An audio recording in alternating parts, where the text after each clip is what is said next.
سن لو میں نے ایسے بچہ کو بھی پیدا ہی نہیں کیا، محمد رسول اللہ خاتم النبی رحمت للعالمین کو جس جانچہ میں پیدا کیا میں نے وہ جانچہ ہی توڑ دیا۔ Thanks for watching. Don't forget to like, comment, share and subscribe to Maulana Habibullah Ruhani Official.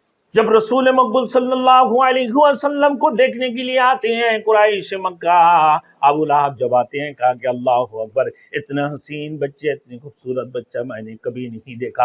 ابو طالب آ کر دیکھتے ہیں، وہ بھی کہتے ہیں ہمیں اتنا حسین اور اتنا خوبصورت بچہ میں نے کہیں نہیں دیکھا۔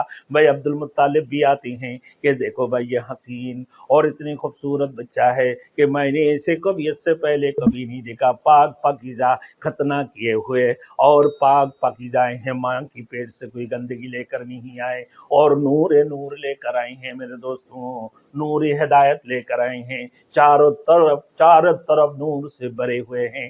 دائیں طرف دیکھو نور ہے، بائیں طرف دیکھو نور ہے، پیچھے دیکھو نور ہے، آگے کی طرف دیکھو نور ہے۔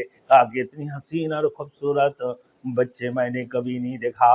اور جبرائیل امین بھی تشریف لاتی ہیں، یا اللہ کتنی خوبصورت بچے ہیں میں نے دیکھنے کے لیے جب آیا جبرائیل امین آ کر کہنے لگا وہ آگے کتنا حسین اور خوبصورت بچے ہیں، ایسے بچہ ہم نے کبھی نہیں دیکھا۔ اللہ نے فرمایا اے جبرائیل سن لو میں نے ایسے بچہ کو بھی پیدا ہی نہیں کیا، محمد رسول اللہ خاتم النبی رحمت للعالمین کو جس جانچہ میں پیدا کیا میں نے وہ جانچہ ہی توڑ دیا، میں نے اس جانچہ ہی کو ختم کر دی، اس کا کوئی بقا نہیں رکھا۔ یہ محمد کو ہی میں اسی جانچہ میں پیدا کیا، اس کی بعد ان کی جانچائی کو میں نے توڑ دی۔